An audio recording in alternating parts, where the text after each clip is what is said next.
जलजीवन मिशनच्या अंतर्गत जुन्नर तालुक्यामध्ये अनेक गावांमध्ये पाणी पुरवठा योजनेचं काम गेले अनेक वर्षापासून सुरू आहे. म्हणजे पुढे पाट आणि मागे सपाट. पाईपलाईनीचं काम चालू, नळाची कनेक्शन काढली, परंतु अनेक ठिकाणी त्या पाईपलाईनी उचकटून गेलेल्या आहेत. अनेक ठिकाणी टाक्यांची कामं अपूर्ण आहेत, नळांची कोंडळी काढलेली नाहीत. हर घर नल से जल अशी केंद्र सरकार आणि राज्य सरकारची एकत्रित ती योजना आहे. 50% राज्य सरकारचा निधी आणि 50% केंद्र सरकारचा निधी अशा प्रकारची ती योजना कार्यान्वित लवकरात लवकर व्हावी असं शासनाचं धोरण होतं. परंतु निवडक गावाव्यतिरिक्त अनेक गावच्या योजना अद्यापही कागदावरच आहेत, अपूर्ण आहेत. आता आपण खामोंडी गावामध्ये आहोत. आपल्यासोबत खामोंडी गावच्या देवस्थान ट्रस्टचे अध्यक्ष संदीपजी गंभीर आहेत. आपण जरा त्यांच्याशी बोलणार आहेत. गंभीर साहेब, तुम्ही काय सांगाल, तुमच्या गावामध्ये जी पाणी पुरवठा योजना आहे त्याची सध्याचं स्टेटस काय? खामुंडी गावामध्ये बेला प्रादेशिक पाणी पुरवठ्याची समाविष्ट आहे. खामुंडी गावाचा त्यामध्ये वाड्या, वस्त्या आणि गावठाण असा त्याचा समावेश आहे. तर बऱ्यापैकी चांगल्या पद्धतीने चाललेली बेला प्रादेशिक योजना. परंतु आता हे जलजीवनचं नवीन योजना आल्यामुळं बेला प्रादेशिक आणि जलजीवनच्या माध्यमातून गावठाणातल्या विस्तारीकरण 97 साली झालेली बेला प्रादेशिकमध्ये काही वाढीव कनेक्शन आल्यामुळं पाण्याची मागणी वाढीव आल्यामुळे ती एक दुरुस्ती करणे किंवा ती रिवाईज करणं गरजेचं होतं. पण त्या काम सुरू करण्यापूर्वी गावची लोकसंख्या किती आहे, वस्ती किती आहे याचे अपडेट घ्यायला पाहिजे होतं ना. म्हणजे कधीतरी 1942ला सर्वे झाला आणि नंतर म्हणले नाही रिवाईज कोटेशन, रिवाईज मागणी, हा काय प्रकार आहे? आणि आता हे बेला प्रादेशिकच्या अंतर्गत गाव आल्यामुळं याची लोकसंख्या किंवा याची पाण्याची रिक्वायरमेंट हे सगळं बेला प्रादेशिकच्या अंतर्गत होतंच. पण जलजीवनची योजना जी आपल्या भारतामध्ये राबवली जाते आणि बेला प्रादेशिकचं विस्तारीकरण हे जलजीवन येण्याच्या आधीपासूनच तुळशी आमदार असताना किंवा त्या आधीपासूनच याचं विस्तारीकरणाचा अभ्यास चालू होता किंवा त्याचं ते काय बोलतं सर्वे चालू होता.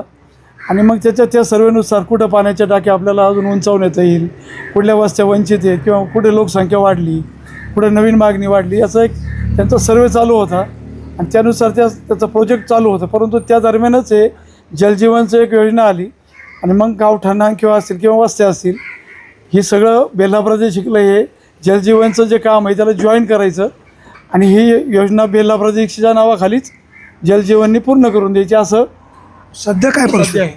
तर सध्या मला वाटतं साधारण एक 2-3 वर्षापासून हे काम खामोंडी गावामध्ये चालू आहे. साधारण आमच्या गावचे सरपंच वानराज शिंगोटे ते आता दिवंगत झालेले आहेत. त्यांच्या काळात ही योजना सुरू झाली. गावठाणामध्ये कुठं मेन लाईन आहेत, कुठं सब लाईन आहेत, याचा सर्व नकाशा त्यांनी सरपंचाबरोबर चर्चा करून किंवा त्यांच्या संबंधित खात्याकडून त्यांना कळालं असेल त्यानुसार त्यांनी आता गावठाणामध्ये पाईप टाकलेले आहेत. परंतु कुठलेही त्याचे कनेक्शन कोणत्या घराला जोडलेले नाहीत. साध्या PVC पाईप काही ठिकाणी टाकलेले आहेत. काही ठिकाणी गावच्या मेन जिथे 2 रस्ते एकत्र होते तिथं ते वरती पाईप काढून ठेवलेले आहेत. बऱ्याच ठिकाणी आम्हाला त्याची अडचण पण होती का ते 2 रस्त्याच्या तोंडाला ते पाईप आल्यामुळं तिथं जड कॉन्क्रिटीकरण पूर्वीचं होतं ते उखडले, ते खड्डे भरत नाहीत आणि ते पाईप उघडे राहिल्यामुळं त्याची लोकं पडतात किंवा त्याचं काही ते गरज नसताना ते वर आलेले आहेत. काही लोकांनी तोडून बी टाकलेत. असं गावठाणामध्ये किंवा वस्त्यांच्या मेन रस्त्याला हे फक्त पाईप टाकून ठेवलेत. परंतु त्याची कुठेही जोडणी जरी आज त्यांनी उद्या काम करायचं ठरवलं तरी यांना 1 वर्ष लागेल ते सगळं जोडाजोड करायला आणि लोकांना पाणी द्यायला. सगळा सावळा गोंधळ, संपूर्ण सावळा गोंधळ. काही नियोजन नाही. उरलेले त्यांचे मेन जे बोडकेवाडी पैसे एक MBR आहे बेला प्रादेशिकचा, त्याच्या क्षेत्रात त्यांनी एक चांगल्या पद्धतीने टाकी बांधली. काम चांगलं आहे पण ती टाकी बांधून मला वाटतं आता 1-1.5 वर्ष झालेलं आहे. ती त्या गावच्या कनेक्शनला किंवा गावच्या मेन लाईनला ते जोडलेलं नाही. त्याचे उरलेले पाईप यांनी घेऊन गेलेले आहेत. ते कुठं नेलेत, कसे नेलेत, ते इथं अडचण होती. आमच्या देवस्थानच्या हद्दीत होती. त्यामुळे अडचण त्यांना सांगितलं तुमचे पाईप तुम्ही शिफ्टिंग करा, पण त्यांनी ते भरून नेलेत. आता ते त्यांचं काम आहे, त्या ठेकेदाराचं काम आहे. त्यांनी कुठं न्यायचे काय न्यायचे ते त्यांचं काम असल्यामुळे आम्ही काही त्यांना विचारलं नाही. परंतु एकंदरीत झालेली पाईपलाईनसुद्धा आमच्या दृष्टीने ती काय म्हणावं तेवढी टेक्निकलदृष्ट्या बी योग्य झालेली नाही आहे. आणि आता जे त्यांनी नळ काढून दिले त्याला काही ठिकाणी PVCचे पाईप काढले, ते रस्त्यात आहेत, मध्येच उभे आहेत. काही घरांच्या बाजूला ते गुरांनी माणसांनी मोडून गेलेले आहेत. आणि आता ते जोडायची, आता ते सगळं करायचं म्हटलं तर यांना 1-1.5 वर्ष त्याचं जाणार आहे. पण एक अशी माहिती पण आहे का काम बंद आहे, तर त्यांचं म्हणणं आहे का आता त्याचे रेट बदलले आहेत. आता त्यावेळेस आम्ही 2-3 वर्षापूर्वी काम करत होतो, त्याच्यानं आताच्या DSRमध्ये फरक आहे. जर आम्हाला वाढीव DSR मिळाला तर पुढं भविष्यात काम चालू होऊ शकतं. एकंदरीत ह्या कामाची समजा आज कॉस्ट 50 कोटी असेल, ते 70-80 कोटीवर गेली असेल आणि शासन त्याला वरचे 10-20 कोटी टाकत असेल तर योजना ठेकेदाराने वेळेत काम केलं नसेल, जोखीम पण ठेकेदाराची आहे ना. ठेकेदाराची चुकी आहे. त्यांना निधी उपलब्ध झाला नाही किंवा शासनाच्या अधिकाऱ्यांनी त्यांना आरेबिल करून दिलं नाही. काय त्यांचा गोंधळ आहे हे शासन पातळीवर आहे. मुळात आता या खामंडी गावामध्ये काम चालू आहे. समोर त्यांचे काही प्रतिनिधी पण आहेत. त्यांना मी 2 वर्षापूर्वी बोललो होतो का आमच्या गावातल्या प्लॅन आणि इस्टिमेट आम्हाला तुम्ही ग्रामपंचायतमध्ये द्या, म्हणजे आम्हाला ते कळलं का किती लांबीची लाईन आहे, कुठं खोल आहे. तर ते खामंडीच्या ग्रामपंचायतमध्ये काय त्याचं प्लॅन इस्टिमेट आलं नाही असं मला समजलेलं आहे. मग मध्यंतरी यांनी दिला असेल तर त्याला माहीत नाही. आता सध्या काय आमच्या जुन्या कमिटीची मुदत संपलेली आहे. सरपंच म्हणून ते सध्या प्रशासक आहेत, ते आज बाहेरगावी गेलेले आहेत. मग त्यांच्याकडून काय मी माहिती घेतली नाही. परंतु माझं तर एकंदरीत म्हणणं आहे का खाममुंडीच्या ग्रामपंचायतच्या कमिटीला किंवा ग्रामस्थांना सदर कॉन्ट्रॅक्टर कोण आहे हे पण माहीत नाही. सब कॉन्ट्रॅक्टर नेमलेले आहेत आणि सगळा गोंधळच आहे. परंतु त्यांनी किती प्रयत्न केला तर त्यांची खरी परिस्थिती काय ग्रामस्थांना माहीत नाही आणि ते माझ्या अंदाजाने अजून 2 वर्ष चालू होऊ शकत नाही. काय करायला पाहिजे? याचा पूर्ण हा विषय पुरता खामुंडीपुरता नाही, साधारण तालुक्यातल्या प्रत्येक गावामध्ये आहे. जवळजवळ 90% गावामध्ये असाच गोंधळ आहे. मग तिथं स्थानिक अडचणी आहेत, ठेकेदाराची अडचण आहे का प्रशासनाची अडचण आहे का पुढच्या काय राजकीय त्याच्यामध्ये काय हस्तक्षेप होत आहे. तर याचे जे विभाग आहेत, संबंधित जे विभाग आहेत, जिल्हा परिषदेचा पाणीपुरवठा विभाग असेल, पंचायत समितीचा पाणीपुरवठा विभाग असेल, तहसीलदार असतील, आमदार असतील, खासदार असतील किंवा अन्य कोणी याचे संबंधित अधिकारी प्रतिनिधी असतील, यांनी पूर्ण तालुक्याचा आढावा घेतला पाहिजे. प्रत्येक ग्रामपंचायतची वस्तुस्थिती काय आहे त्याचा सगळं ग्रामपंचायतच्या ग्रामसेवक, सरपंच किंवा अन्य कोणी अधिकाऱ्यामार्फत आढावा घेतला पाहिजे आणि त्या ठेकेदाराकडून बी आढावा घेतला पाहिजे. त्याच्यात काय ताळमेळ आहे आणि काय अडचणी आहेत. मग त्या अडचणीवर आरोप करण्यापेक्षा त्या अडचणीवर कोण मात करू शकतं, मग अडलं नक्की कुठं, इच्छाशक्ती नाही आहे का प्रशासना का पैसा नाही आहे का ठेकेदार काम करून अर्धवट सोडून पळून गेला, ही सगळी जनतेपर्यंत ही माहिती आली पाहिजे. याचे जे जबाबदार अधिकारी आहेत, जर हे दिरंगाई करत असेल तर लोकप्रतिनिधींनी त्यांच्यावर कारवाईचा आदेश काढला पाहिजे किंवा अधिकारी सक्षम आहेत. ठेकेदार चुकीचा असेल तर ठेकेदाराला ब्लॅकलिस्टमध्ये टाकलं पाहिजे किंवा सगळे चांगले असेल तर नक्की मग उदासीनता कुठं आहे, पाणी मुरतं कुठं, हां पाणी मुरतं कुठं हे शोधलं पाहिजे. परंतु ह्या सगळ्या सावळ्या गोंधळामध्ये शासनाचा करोडो रुपयाचा पैसा वाया गेलेला आहे. मला वाटतं ठेकेदारांचे खूप नुकसान झाले, कारण त्यांचे पाईप पण चोरीला गेले असते, त्यांचे पण नुकसान आहे. आमदार शरद सोनवणे निवडून आल्यावर खूप जोमात आले. त्यांनी जुन्नरला बैठक घेतली, गावच्या सरपंच बोलवलं, ठेकेदार बोलवले. तर बरंचसं असं काही म्हणजे ठेकेदारांनी त्यांची बाजू मांडली, सचिवांनी म्हणजे ग्रामसेवकांनी त्यांची बाजू मांडली, परंतु काही मार्ग निघाला नाही. सध्या मात्र शरददादा सोनवणेसुद्धा या विषयावर काही ब्रश शब्द काढताना जाहीरपणे दिसत नाहीत. आपल्या तालुक्याचे आमदार शरददादा सोनवणे आता नुकतेच 1-1.5 वर्षापूर्वी आमदार झालेले आहेत. यापूर्वी अतुल शेठ आमदार होते, त्यांच्या कार्यकाळामध्ये ही योजना सुरू झालेली आहे. आमदार शरददादा सोनवणे किंवा आमदार अतुल बेनके किंवा आपले जे तालुक्याचे खासदार असतील जिल्ह्याचे, आपल्या शिरूर लोकसभा मतदारसंघाचे, ह्या सर्वांचीच ही जबाबदारी आहे. ते माझा प्रश्न नाही, मी तुमच्या प्रश्नाचं उत्तर देतो. ह्या सर्वांचीच ही मोठी जबाबदारी आहे. कारण आत्ता सध्या बेला प्रादेशिक आमच्याकडं आहे, आमचं तसं काही अडत नाही. परंतु आपल्या तालुक्यातला जो दुर्गम भाग आहे, आणि पठार असेल, आपला पश्चिम भाग असेल किंवा उत्तरेकडचा आपला कोपरा मांडवे हा भाग असेल, हा पाण्यापासून या पुढच्या महिन्यापासून वंचित राहणार आहे. टँकरची सुविधा लागत आहे. हे सर्व लोकप्रतिनिधी काही नवीन नाहीत, याला काय हे त्या पदावरच आहेत म्हणून यांची जबाबदारी आहे असं पण नाही. ही ह्या स्टेजला जे विचार करतात का आम्ही आमदार होण्याच्या लायकीचे आहोत, आमदार होण्याच्या पात्रतेचे आहोत किंवा आम्ही आमदार होण्यासाठी जे समाजसेवा करत आहोत, ह्या सर्वांना ही पाणी समस्या पूर्वीपासूनच माहिती आहे. परंतु आज आमदार शरद सोनवणे यांच्यावर आपण क्लेम करण्यापेक्षा नाही क्लेम नाही, करत नाही, नाही, नाही. ऐका. त्यांनी ऐका मुद्दा मी गैरसमज तेच सांगतो, मी नको. तेच सांगतो. निवडून आल्यानंतर त्यांनी एक बैठक कॉल केली. बैठकीनंतर म्हणे आपण याचा सतत पाठपुरावा करू. पुढे काही झालं नाही. मी तेच सांगतोय, आमदार शरद सोनवणे यांची 100% जबाबदारी, 100%, कारण ते लोकप्रतिनिधी आहेत. त्याचप्रमाणे माझे लोकप्रतिनिधी पण आहेत, विद्यमान खासदार पण आहेत. आता होतंय काय, माझं तर म्हणणं आहे का सर्व विभागामध्ये, म्हणजे तुमचं भूमी अभिलेख असू द्या, तुमचं महसूल असू द्या, तुमचं आरोग्य असू द्या, किंवा तुमच्या अन्य कोणत्या विभाग असू द्या, सर्व विभागातले अधिकारी हे आपल्या तालुक्याचे जावई झालेले आहेत. हे आमदार शरद सोनवणेंच्या काळात बी आता आपण पाहतोय, अतुल बेनकेंच्या बी काळात बघत आलो आहे. थोडंफार प्लस मायनस असेल, परंतु जनतेचं समाधान हे कोणीच करू शकत नाही. प्रशासनावर कंट्रोल नाही. प्रशासनावर जे वल्लभ शेठ बेनकेंच्या काळातलं जो आपण ऐकतो किंवा आम्ही अनुभवलेलं जो वचक होता, प्रशासनाचं जे कंट्रोल होतं, हा कंट्रोल आज कमी झालेला आहे. पण यासाठी काही ते आमदार खासदार म्हणून काय जाणीवपूर्वक टाळतात असं पण नाही, परंतु तो स्वभाव असतो जे आपले दिवंगत आपले राज्याचे उपमुख्यमंत्री अजितदादा पवार आहे, यांचं एक स्टाईल होती, यांचं एक कामाची पद्धत होती.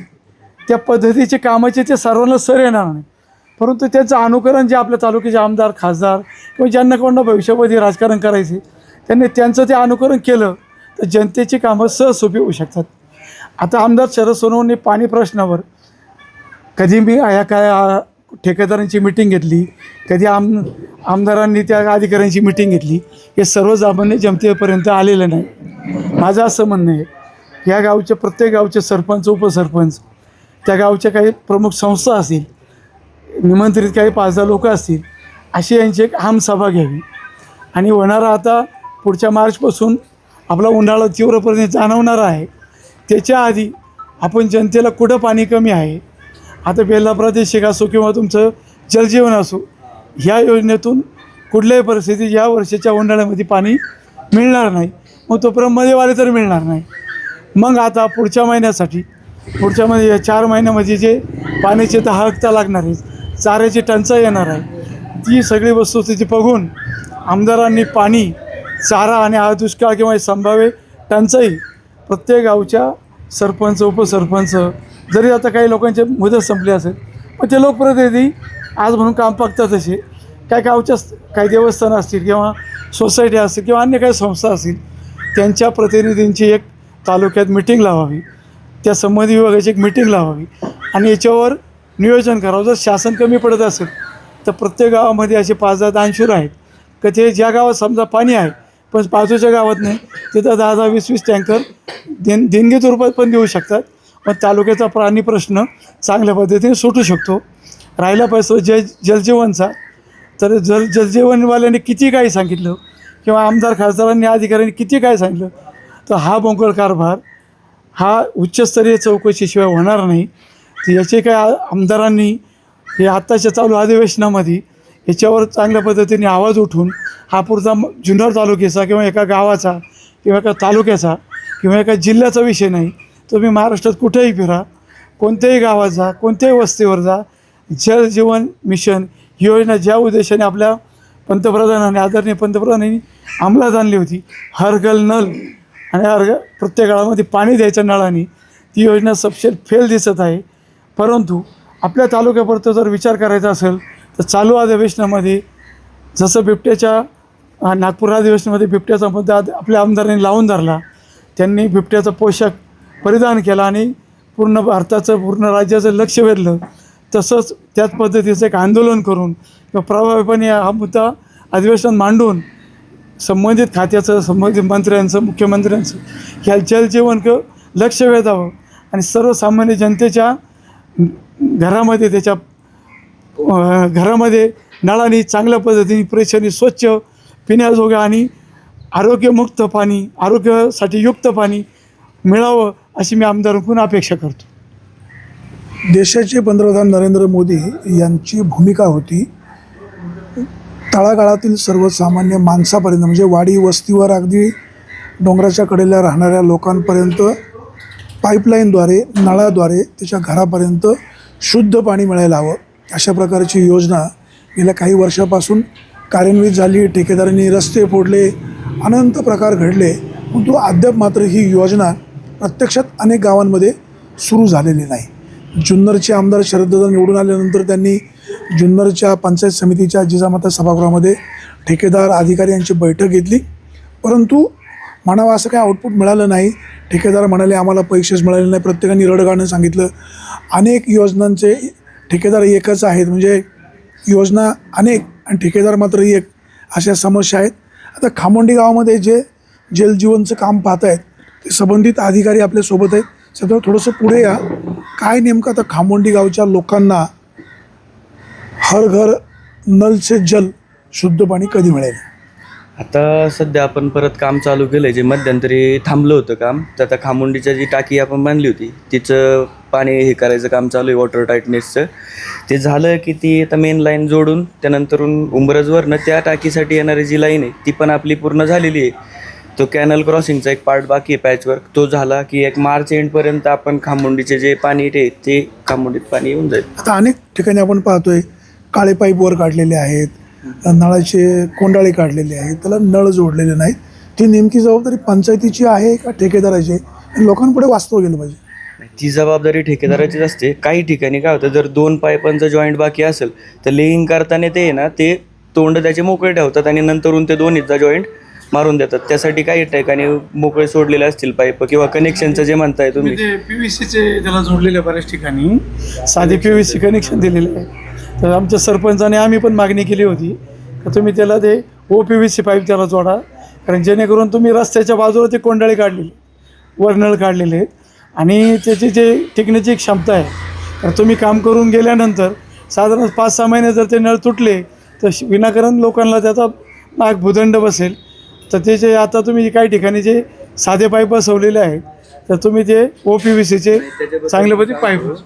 आपल्या मूळ योजनेमध्ये FSTC म्हणजे जे नळ कनेक्शन आहेत त्याची तरतूद केलेली नव्हती अगोदर, तर तरी ते कॉन्ट्रॅक्टरांनी ठेकेदारांनी ते बसवले होते. पण ते UPVC बसवायचे, ते त्यावेळेस अर्जन्सीमध्ये त्यांनी ते पाईपासोबत PVC-चे पाईप बसवून दिले.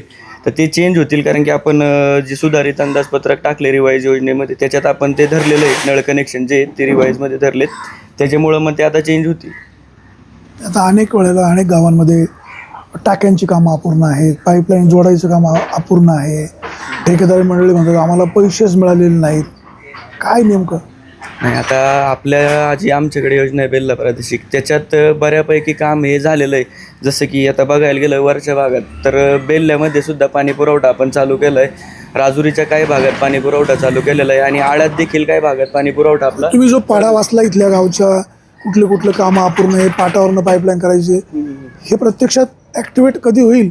लोकांना पाणी मिळायला हे वर्ष संपेल की नाही, हे एक आपलं मार्च एंडपर्यंत हे पूर्ण होऊन जाईल काम. सगळ्या वाडी वस्तीवर? हा, खामोंडीचं पूर्ण होऊन जाईल. सगळ्या वाडी वस्तीवर? तर वाडी वस्तीचं सांगतोय, जे आपल्या मूळ योजनेत होतं ते आपण काम केलंय. आता जे रिवाईजमध्ये त्याच्या मंजुरीसाठी थोडा वेळ लागेल, पण जी मूळ योजना होती ती आपण मार्च एंडपर्यंत चालू करू. सगळ्या खामोंडीकरांना तुमच्या योजनेतून पाणी मिळणार नाही? जी मूळ योजना होती ज्यात गावठाण होतं आणि बाकीचा थोडासा बाहेरचा भाग होता, तो आपण ह्या मार्च एंडपर्यंत चालू करून देऊ. आणि जे काही सुधारित अंदाजपत्रकातलं आहे रिवाईजमधलं, ते रिवाईज मंजूर होऊन आलं की मग ते काम बाकीचं चालू होईल. पण पूर्ण गाव वंचित राहणार नाही असं नाही, की जेवढा भाग आपल्याकडे होता तेवढा आपण त्यात पाणी पुरवठा चालू करून देऊ सुरळीतप्रमाणे. ज्या भागामध्ये अगोदर सर्वेमध्ये काही कनेक्शन दाखवली नव्हती, म्हणजे मग वस्त्या दाखवल्या नव्हत्या, आता तुम्ही त्याचं पुन्हा रिप्लॅनिंग करणार, रिप्लॅनिंग शासनाला कळवलेलं आहे, ती मंजुरी येईल तेव्हा येईल. हा लाल फितीचा कारभार, तोपर्यंत लोक पाण्या वाचून वंचित राहणार ना. आता ह्यात असं झालंय, ज्यावेळेस जुन्या वेळेस योजना कार्यान्वित आणण्याचं हे चाललं होतं त्यावेळेस जो सर्वे झाला त्या हिशोबाने आपली योजना मंजूर झाली होती. पण नंतरून मग आपल्या निदर्शनात आलं काम करताना की काही ठिकाणी काही वाडी वस्तीवरती पाईपलाईन जाणं गरजेचं आहे किंवा कुठं लोकवस्ती वाढली आहे, तर ते आपण सरपंच असतील, ग्रामविकास अधिकारी असतील यांच्या मदतीने सदस्य ते पूर्ण सर्वे करून त्याची डिटेल तयार करून त्या हिशोबाने तो रिवाईजचा प्रस्ताव आपण सादर केला आहे. तो मंजुरीसाठी देखील गेला आहे, तो काही दिवसांत मंजूर होऊन येईल. म्हणजे त्याचं सुद्धा काम चालू जेव्हा येईल तेव्हा, हां, ते मंजूर होईल तेव्हा त्याचं सुद्धा काम चालू होईल. शासनाचा कारभार म्हणजे आंधळं दळतं आणि कुत्रं पीठ खातं अशी अवस्था आहे. आता इथे खामोंडी गावाला जे बेले प्रादेशिक योजना आहे त्याच्या अंतर्गत जलजीवन मिशनच्या माध्यमातून पाणी पुरवठा केला जाणार आहे. काम चालू आहे, म्हणजे पुढे पाट आणि मागे सपाट अशी काही अंशी परिस्थिती आहे. पण त्यातल्या त्यात इथं बरं आहे असं ठेकेदार साहेब सांगतायत. संबंधित काळभैरवनाथ देवस्थान ट्रस्टचे अध्यक्ष संदीपजी गंभीरे म्हणतायत प्रॉब्लेम आहे पण त्यातल्या त्यात बरं आहे. परंतु हे प्रत्यक्षात कधी पूर्ण होणार, लोकांना प्यायला शुद्ध पाणी कधी मिळणार आणि प्रशासन या संदर्भामध्ये खरोखरच जागृत आहे का, शासनाचं लक्ष आहे का. या तालुक्याचे आमदार निवडून आल्यानंतर त्यांनी घाईघाई याबाबतची बैठक घेतली पण पुढे मात्र काही झालं नाही. शरदत्ता तुम्ही कामाचे माणूस आहे, तुमचे कार्यकर्ते सांगतात, सगळे म्हणत आहेत, परंतु कामाचा जरा उरक वाढवा. आता अधिवेशन चालू आहे, अधिवेशनामध्ये हा जर विषय घेता आला तर कायमस्वरूपी याच्यावर गांभीर्याने उपाययोजना होईल. अन्यथा ही योजनेमुळे राज्य सरकार आणि केंद्र सरकार निश्चित बदनाम होईल. सुरेश वाणी, विघ्नर टाइम्स, खामोंडे.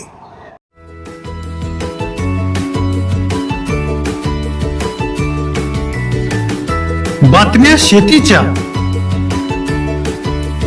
बातम्या मातीच्या,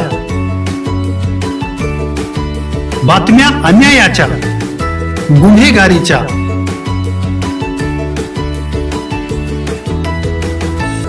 राजकारणाच्या आणि समाजकारणाच्या, शोषणाविरुद्ध बुलंद आवाज, जनसामान्यांच्या हुंकाराची गाज, सत्कार्याला प्रोत्साहन, दुष्कृत्याला अनुशासन,